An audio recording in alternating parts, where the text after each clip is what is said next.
What makes a hero? Is it the uniform, the bravery, the willingness to run into danger when everyone else is running away? This is the story of Ethan Cole, a firefighter who lost everything. His face, his career, and the life he once knew. But in the ashes of tragedy, he discovered something even more powerful. The fire inside him never died. This isn't just a story about survival. It's a story about redemption, identity, and the unbreakable human spirit. And by the end, you'll see, a hero is not defined by what they lose, but by what they choose to become. Are you ready to hear his story? 3:17 a.m. The alarm. Beep, beep, beep. The station's alarm shattered the silence of the early morning. Firefighter Ethan Cole jolted awake, his instincts kicking in before his mind fully registered the blaring siren. He glanced at the red digits flashing on the wall. 3:17 a.m. No hesitation, no second-guessing. Within seconds, the firehouse erupted into motion. The sound of boots slamming against the floor, lockers swinging open, equipment being thrown on. Adrenaline took over, drowning out exhaustion. Apartment fire, Brooklyn Heights, 12th floor. Possible entrapment.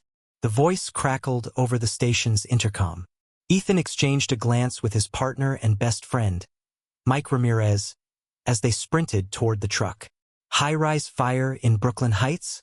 This is gonna be bad, Mike muttered, strapping on his turnout gear. Ethan grabbed his helmet and slid into the truck, taking a split second to glance at the small photo of his wife, Sarah, and their 4-year-old daughter, Lily, taped inside his locker. A reminder of what he was fighting for. Then the fire truck roared to life, its sirens piercing through the quiet city streets. Inside the fire truck, the usual banter was absent. The tension was thick, but not from fear, only focus. Ethan had been a firefighter for over 10 years, and he knew one thing. Every fire was different, but the stakes were always the same, life or death. Brooklyn Heights was home to older apartment complexes, some with faulty wiring and outdated fire suppression systems. Fires in these buildings spread fast, and if someone was trapped inside, they didn't have much time. "You think anyone's still up there?" Mike asked, tightening his gloves. Ethan exhaled, staring out the window as they approached the towering inferno. "If they are, they won't last long." As the fire truck skidded to a stop in front of Brooklyn Heights apartments, a wave of heat hit Ethan like a punch to the gut. The fire had already engulfed half the building, flames stretching up toward the sky like monstrous hands. Thick, black smoke billowed into the night, choking the air. Screams, sirens, chaos. A woman pushed through the growing crowd, hysterical. "My baby, please, my baby's still inside," she sobbed, clutching at Ethan's arm. "Where?" he asked urgently. 12th floor, apartment 12B. Ethan didn't waste a second. He pulled his mask down, adjusted his SCBA, self-contained breathing apparatus, and turned to Mike. "We're going in." Mike nodded. "Let's move." Together, they ran toward the fire while everyone else ran away. Stepping inside a burning building was like walking into hell itself. The heat was suffocating, a relentless force pressing against their bodies. The smoke was blinding, thick enough to make seeing more than a few feet impossible. The sound of crackling flames and collapsing debris was deafening. But this was their job. This was what they trained for. Through the radio, their lieutenant's voice came through. "Engine 21, focus on containment. Ladder 21, get to the 12th floor and locate any victims." Ethan and Mike pushed forward, navigating the twisting hallways of the burning building. As they climbed the smoke-filled stairwell, Ethan's muscles screamed in protest, his gear weighing him down like lead. But he kept moving. A child was up there. That was all that mattered. Reaching the 12th floor, Ethan's ears picked up a faint, muffled sound. A child crying. "There," he pointed. Mike kicked open the door to apartment 12B, and they were hit with a blast of heat so intense it felt like stepping into an oven. Inside, huddled in the corner, was a woman clutching a small girl, maybe 4 years old. The child's face was streaked with soot, her sobs barely audible over the roaring fire. Ethan moved quickly, I'm with the FDNY. We're getting you out. The woman could barely nod, her body trembling from smoke inhalation. Ethan turned to Mike. You take the kid. I'll get her. Mike grabbed the little girl and wrapped her in his turnout coat, shielding her from the heat. Ethan hoisted the woman onto his shoulder. Move. They had seconds, not minutes. Just as they turned for the door, a loud crack split the air. The ceiling above them groaned. Ethan barely had time to process it before Mike shouted, "It's coming down, move!" Then, boom! A section of the ceiling collapsed right in front of them, sending flames and debris crashing into the floor. Smoke exploded into the room, making it impossible to see. The exit was blocked. For a terrifying second, Ethan's mind flashed to Sarah and Lily, waiting at home. This can't be the end. He turned sharply, searching for another way out. There, a window. Mike, we're going out the window. Mike nodded, adjusting his grip on the child. Ethan grabbed his radio. We've got 2 victims on the 12th floor. Fire escape route compromised. We're going out the window. We need assistance now. A pause, then. Copy that, ladder 21. Rescue on the way. Ethan took one last deep breath. It was now or never. Beep, beep, beep. The sound wasn't the fire station's alarm this time. Ethan Cole opened his eyes, but the room was still dark. His digital clock glowed 3 a.m. He sat up, rubbing his temples, exhaling deeply. The weight of the last fire still lingered on him. The scent of smoke clung to his skin, even after scrubbing himself clean. The images of flames, screams, the unbearable heat pressing against his body. They didn't fade, even after the fire was out. Stepping onto his small balcony, he gazed at the city stretched out below him. Brooklyn never truly slept. Even in the dead of night, streetlights flickered, taxis rolled through the empty avenues, and the occasional siren echoed in the distance. He had never imagined this life for himself. Not as a kid. Not before everything changed. His past was something he rarely talked about.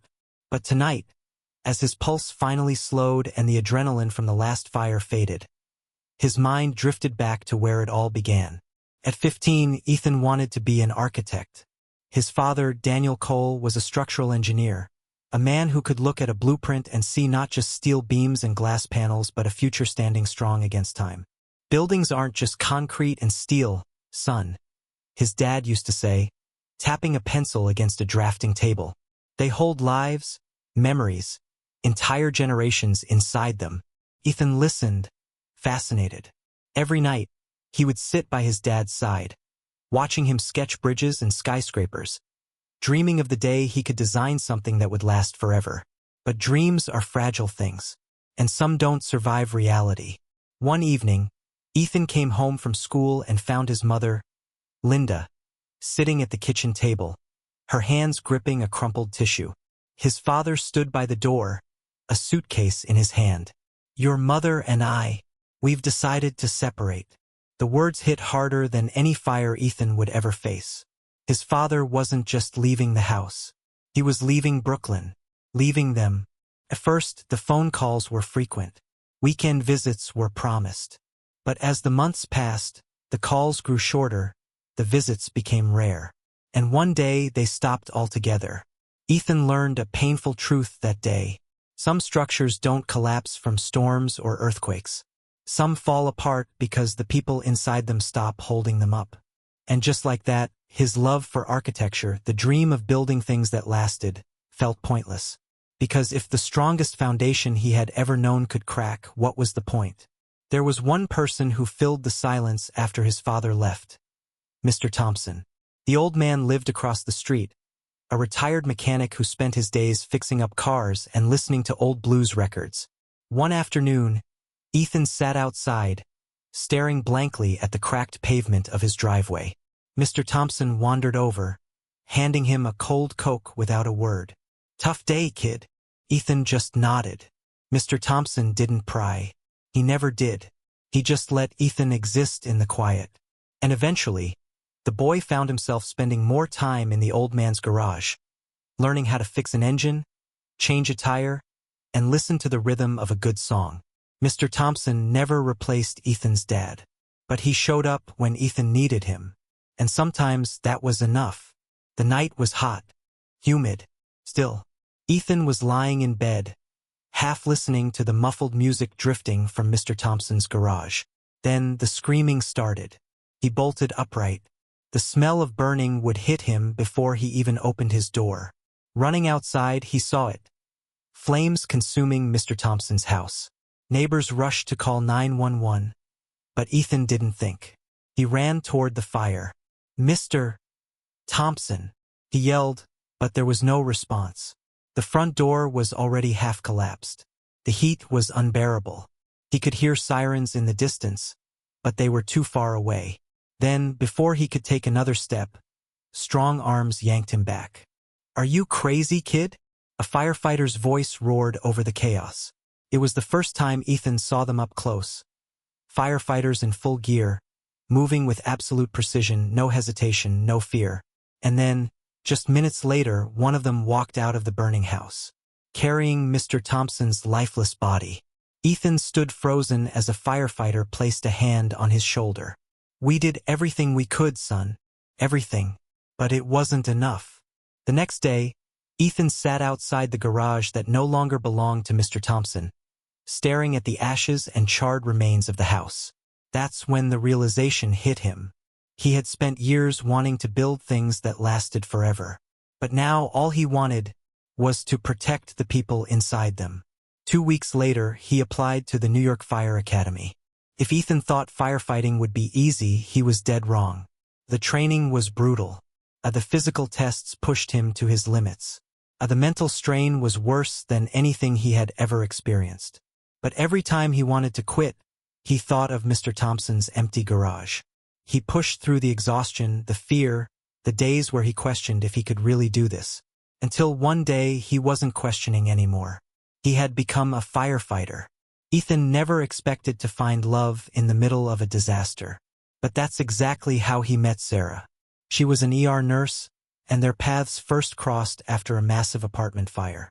Ethan had been on the scene for hours, covered in soot, exhaustion weighing down his every step. Sarah walked up to him with a bottle of water and a sharp look in her eyes. "You look like you're about to pass out. Drink this before I have to drag your stubborn ass into the ER." He blinked, surprised. Then he laughed. And just like that, a new spark ignited. They fell in love. They got married. And when Lily was born, Ethan finally had a reason to come home safe after every shift. But being a firefighter meant never truly being safe. And some fires burn longer than others. Ethan blinked, snapping back to the present. The city still stretched out before him, quiet and unknowing. He ran a hand over his face, sighing. No matter how many fires he faced, the ones from his past never really went out. He turned back toward his bed, knowing sleep wouldn't come. Because sooner or later, the alarm would sound again, and he would answer it. Fire doesn't wait. It doesn't hesitate. Consumes. It destroys. And tonight it had come for Brooklyn Heights Apartments. At 3:17 a.m., the emergency call came in. High-rise fire, Brooklyn Heights. Possible entrapment. By the time Ethan Cole and his team from Station 21 arrived, the inferno had already devoured the top floors. Orange and red flames licked at the night sky, reflecting off the glass windows of nearby buildings. Thick, black smoke billowed out of the upper floors, making it impossible to see what remained inside. The fire had started in a faulty electrical panel on the 10th floor, but by the time anyone noticed, it had already spread through the outdated wooden support beams. Now it was a death trap, and people were still inside. Ethan adjusted his mask as he stepped through the building's entrance, his body instantly hit by an unbearable wave of heat. Everything was falling apart. Screams echoed through the stairwell as terrified residents fled, pushing past firefighters trying to get through. Ash rained down like burning snowflakes, coating his gear in black dust. Through his radio, their lieutenant's voice crackled. "We've got confirmed entrapment on the 12th floor. Move fast." 12 floors. A burning building. A clock that was already counting down to collapse. Ethan met Mike's eyes through their masks. Let's go. By the time they reached the 12th floor, the hallway was an inferno. Flames crawled along the ceiling like living things, hungrily devouring the peeling paint and wooden door frames. Through the smoke, a small, muffled cry. Ethan's chest tightened. Their apartment 12B. Mike slammed his shoulder against the door. It didn't budge. Ethan stepped back and kicked. Once, twice. On the third, the door burst open, releasing a fresh cloud of suffocating smoke. Inside, curled in the corner near the window, was a woman and a small child, no older than 4. The mother, unconscious. The child, eyes wide with fear, clutching onto her like a lifeline. Ethan's heart clenched. She's Lily's age. For a split second, the two faces blurred together in his mind. His daughter and this little girl, both fragile, both waiting for someone to save them. He didn't waste another second. Ethan rushed to the mother, pressing 2 fingers to her neck. Pulse, weak, but there. We need to move. Now. Mike crouched beside the girl, speaking in the calmest voice he could manage. Sweetheart, I'm gonna take you outside. Okay? The child whimpered, gripping her mother's sleeve with tiny, soot-covered hands. She wouldn't let go. Ethan placed a hand on her shoulder. I promise we'll get your mom out too. She hesitated. Then, slowly, she released her grip. Mike wrapped her in his turnout coat, shielding her from the flames. I'll get her out first and come back, he said. Ethan nodded. They both knew what that meant. The fire was spreading fast. The chances of getting back in were slim. But Ethan stayed anyway, because leaving the mother behind wasn't an option. As soon as Mike disappeared into the hallway, the ceiling groaned like something alive. The fire was moving above them now, eating through the structure of the floor above. The mother stirred, coughing weakly. Ethan tightened his grip around her shoulders. Ma'am, I need you to wake up. We have to move. Her eyes fluttered open, hazy with confusion. Then boom. A section of the ceiling collapsed just a few feet away, sending a shower of burning debris onto the floor.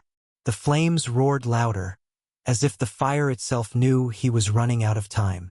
Ethan hoisted the woman over his shoulder. One step, then another, but the hallway was disappearing. Flames were cutting off the exit. Through the radio, he heard his lieutenant's urgent voice. Cole, what's your status? Still inside. 12th floor. I have the mother, but we're blocked in. A pause. Then, hold tight. We're coming. But he knew they wouldn't make it in time. The fire was winning. Smoke burned his throat. His body felt like it was melting inside his gear. And then, through the swirling heat, he spotted it. A window. It wasn't ideal. It wasn't safe. But it was their only way out. Ethan shifted the woman's weight, adjusting his stance. Ma'am, he said, voice hoarse. I need you to hold on. He took one last deep breath, and then he ran. Straight toward the flames. Straight toward the window. At the last second, he launched forward, shoving her through the opening. She tumbled onto the fire escape outside, hitting the metal grating with a thud. And then, the world caved in. Ethan had less than a second to register the explosion of fire, smoke, and debris as the ceiling finally gave way. A searing heat tore through his body as something massive struck his back, forcing him down. Pain. Unimaginable. His breathing faltered, the weight pressing down on his chest. Through the ringing in his ears, he could barely hear the radio crackling. Cole? Ethan? He wanted to answer, wanted to say he was fine, but the smoke was too thick, the heat too much. The last thing he saw before everything went black was the fire swallowing him whole. Pain. That was the first thing Ethan Cole felt when consciousness slowly pulled him from the abyss. It was not a sharp pain, no single wound screaming for attention, but a deep, overwhelming agony that seemed to radiate from every inch of his body. His lungs burned with every breath. His skin felt like it was stretched too tight over his bones, and his head pounded in sync with his heartbeat. But the worst part? He couldn't see. Everything was black. His breathing quickened. Where am I? Why can't I see? He tried to move, but something restrained him. bandages, thick and tight, wrapped around his face. Panic surged through him. He thrashed, his arms jerking against the wires and tubes attached to his body. Machines beeped erratically. Then a voice. Soft. Familiar. Ethan. A warm hand grasped his. Small fingers trembling slightly. Sarah. His breathing hitched.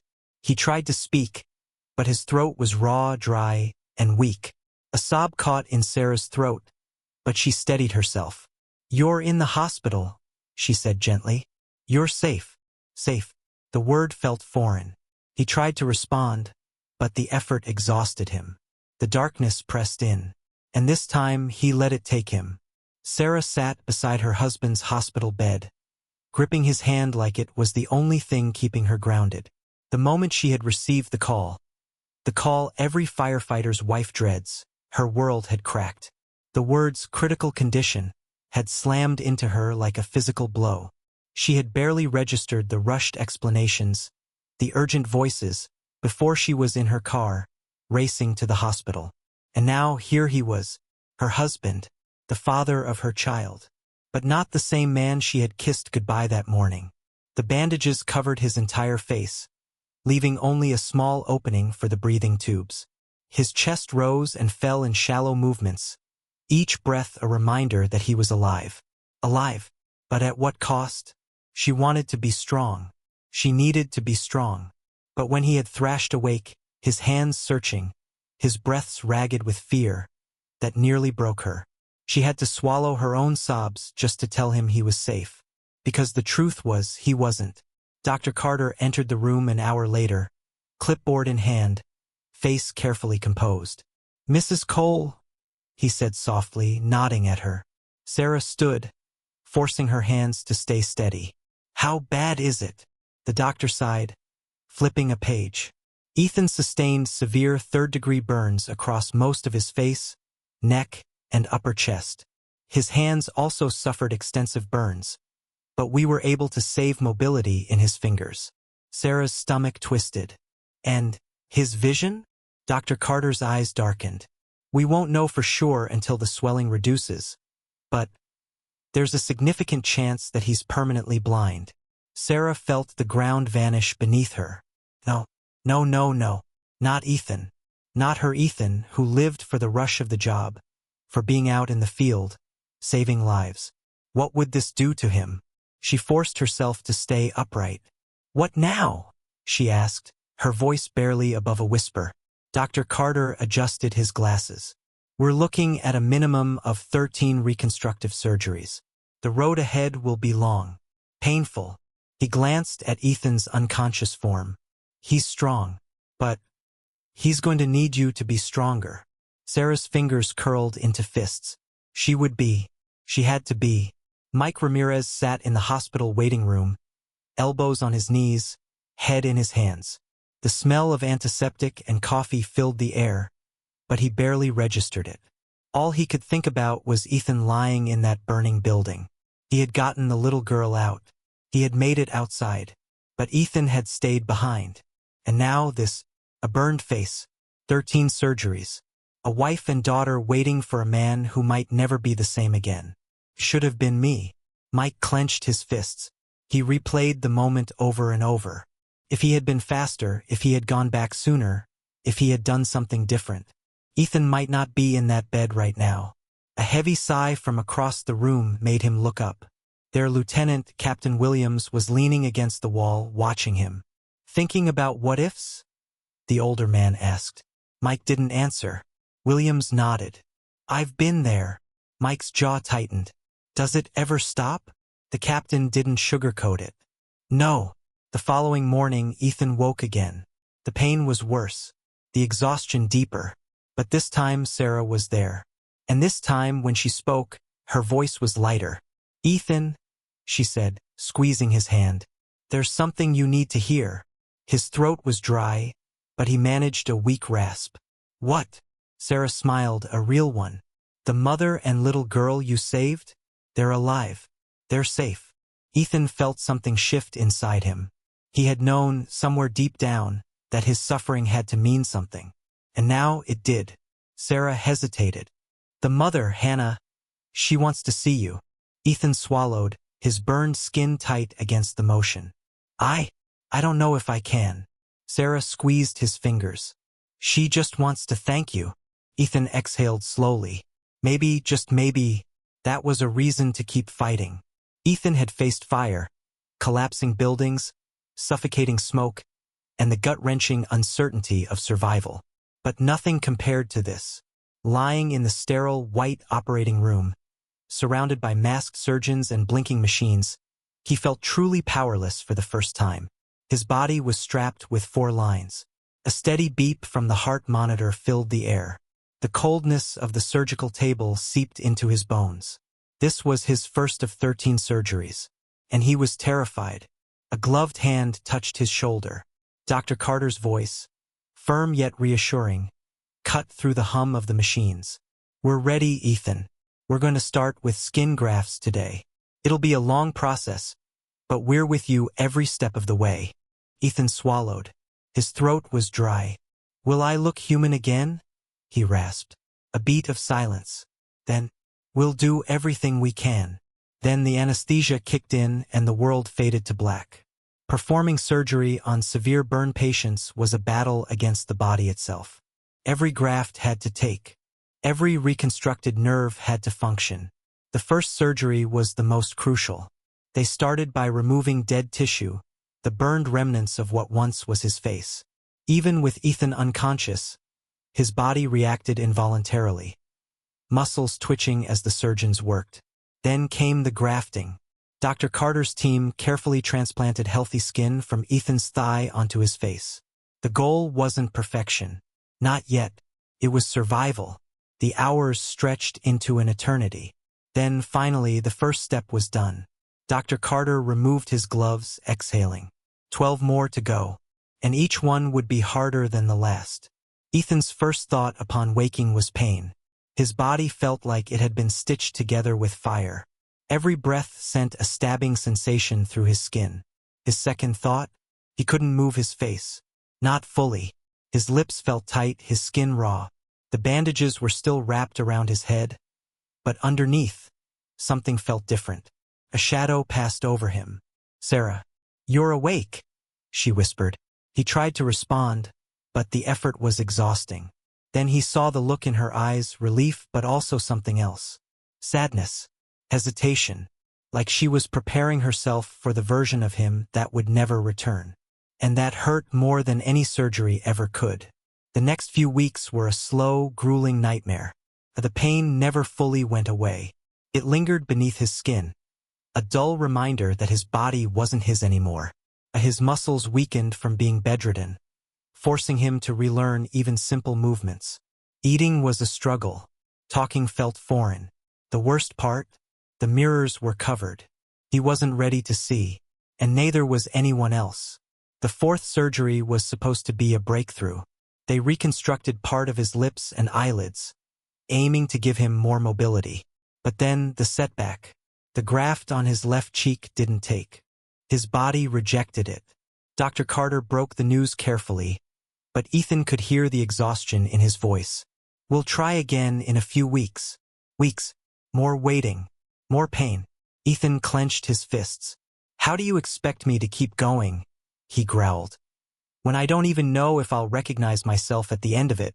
Dr. Carter studied him for a long moment. Then he simply said, "Because you saved lives, Ethan. Now it's our turn to save yours." And somehow that was enough. For now. Not everyone at the hospital tiptoed around him. One nurse, in particular, didn't hold back. Her name was Rebecca Tanner, and she had seen more burn victims than she cared to count.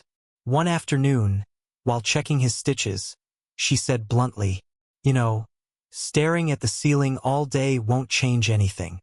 Ethan turned toward her voice. "What do you expect me to do? Sing songs? Crack jokes?" Rebecca smirked. "You could try. Might help with the whole being miserable thing." For the first time in weeks, he laughed. It hurt, but it was real. And for that, he was grateful. While Ethan fought through surgeries, Sarah fought a different battle. As she handled endless medical bills. As she explained to Lily, in the gentlest way possible, that Daddy wouldn't look the same. She kept smiling. For Ethan. For their daughter. But at night, when the apartment was quiet, she would sit by the window, gripping her wedding ring, and let the weight of it all crash down on her. This wasn't what she had imagined. But she would never leave him. Not after everything he had given to the world. Not after everything he had given to her. By the 9th surgery, Ethan was out of patience. "Take the mirrors down," he told Rebecca. She hesitated. "You sure?" He nodded. And so, for the first time in months, he saw himself. His reflection stared back at him, a stranger with familiar eyes, scars, stitches, a face rebuilt piece by piece. But beneath it all, he was still there, and that was enough. The last surgery was the hardest. Not physically, but emotionally. This was it. The final touches. Dr. Carter stood over him before they wheeled him in. "We've done everything we can, Ethan." And for the first time, Ethan believed him. When he woke up, Sarah was there. Lily was there. And even though he still didn't look like the man he once was, he finally felt like himself again. Ethan Cole had been through 12 surgeries.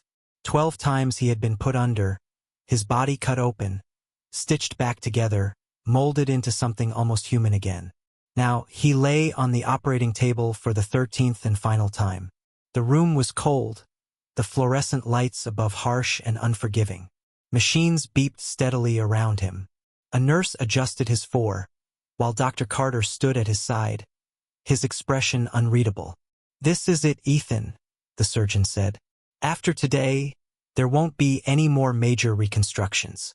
This is the face you'll have for the rest of your life." The words settled heavily in his chest. Ethan knew he should feel relieved. He should be grateful.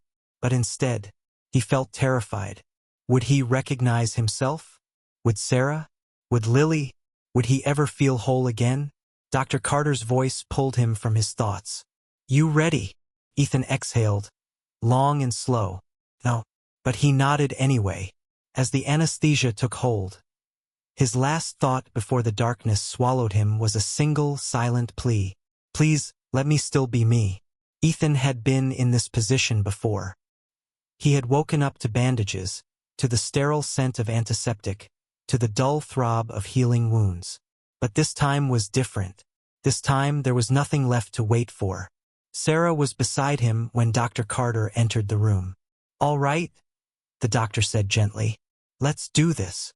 A nurse moved behind Ethan's head, fingers careful as she began unwrapping the bandages. His skin tingled as the air met it for the first time. The pressure of the gauze lifted, and his pulse hammered in his ears. Sarah squeezed his hand. Ethan's breath caught as the last strip was removed. Silence. The air felt too thick, the weight of expectation pressing down on him. Then, Dr. Carter stepped back. "It's time." He turned the mirror toward Ethan, and Ethan looked at himself. His mind went blank. The man staring back at him wasn't him. He had features, a nose, lips, eyes, but they weren't his. His skin was smooth but unnatural, like something sculpted rather than grown. The scar tissue was still there, faint but ever-present.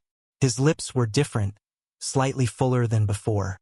His right eyebrow was missing a small section. His cheekbones sat higher than he remembered. Everything was off by just a fraction, just enough to feel wrong. His breathing shallowed. His fingers lifted, hesitant, disbelieving, and traced the contours of his new face. It was real. It was his. And yet it wasn't. A cold pit formed in his stomach. Sarah's voice was barely above a whisper.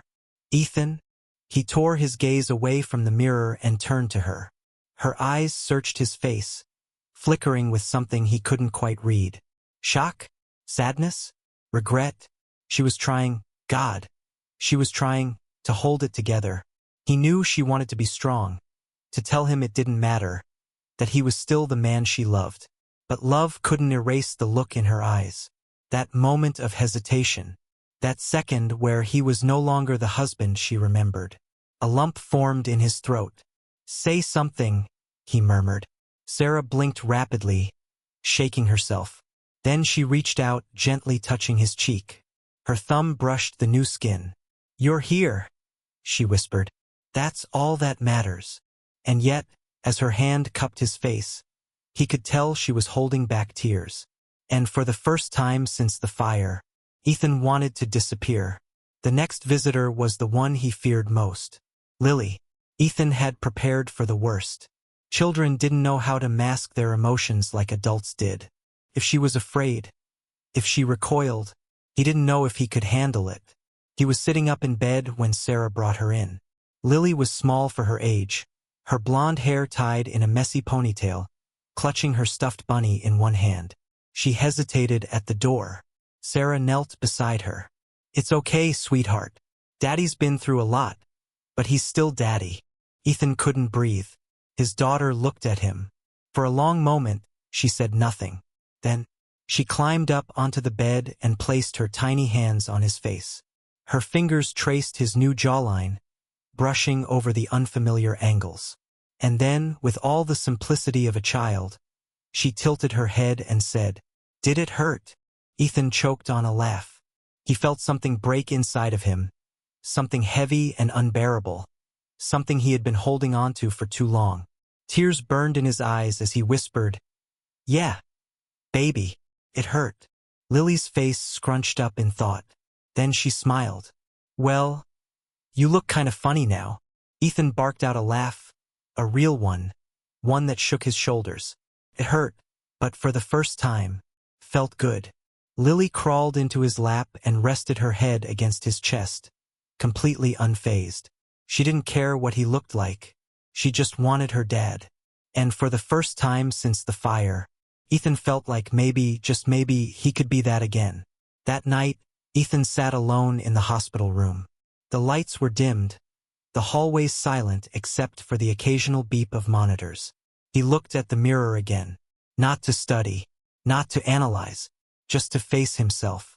He was still here. He was still breathing. He had survived. But the hardest part was yet to come. Tomorrow he would leave the hospital. Tomorrow he would step out into the world, where everyone would see him. And he wasn't sure he was ready. Because the truth was, he wasn't afraid of the scars. He was afraid of never being seen the same way again. The air outside the hospital was different. For nearly a year, Ethan Cole had lived within sterile white walls, surrounded by the steady hum of machines, the quiet murmurs of nurses, the beeping of heart monitors. Now, standing at the hospital entrance, his hand gripping Sarah's, he faced the real world for the first time since the fire. The sky was a crisp blue, the sun warm on his skin that wasn't fully his anymore. The city moved around him, people walking, cars honking, life continuing as if nothing had changed. Except everything had changed. For him, the drive to their Brooklyn apartment was quiet. Sarah kept glancing at him, her fingers white-knuckling the steering wheel. Lily sat in the back, humming to herself, blissfully unaware of the weight pressing down on the adults in the car. When they pulled up to the building, Ethan hesitated. The last time he was here, he had his old face, his old life. Now, he didn't belong to this place anymore. Sarah touched his arm. "You ready?" "No." But he stepped out anyway. Inside, everything was the same. The kitchen table still had Lily's crayons scattered across it. His jacket still hung on the hook by the door. Their wedding photo still sat on the shelf. And yet, he didn't recognize this life anymore. He moved through the apartment like a stranger, running his fingers along the couch, the counter, the walls, as if trying to anchor himself to something real. But nothing felt real. Even the air smelled different. Or maybe it was just him. Sarah hovered near him, uncertain. "I kept everything the same," she said softly. I thought that might help." Ethan nodded. He wanted to tell her it did. But it didn't. Not yet. The first day back, Ethan struggled with everything. Brushing his teeth was a battle. His lips moved differently. The water felt strange against his skin. Eating was frustrating. His reconstructed jaw didn't quite work like before. His own reflection was a ghost haunting the mirror. Sarah tried to hide her worry, but he could feel it in every movement. The way she hesitated before touching his face. The way she caught herself staring when she thought he wasn't looking. It wasn't rejection. It was grief for what was lost. And Ethan had no idea how to bring it back. Took him 3 days to leave the apartment. Sarah had suggested something simple, a walk to the coffee shop around the corner. Just to get some fresh air, she had said. Ethan knew it was more than that. It was a test. Could he handle the world seeing him? As soon as they stepped outside, he felt it. The stares. Not direct, not obvious, but there. People paused mid-step, their eyes flickering to his face before quickly looking away. Some expressions were pitying, others fearful. A mother pulled her child closer as they passed. A man glanced at him, then whispered something to his friend.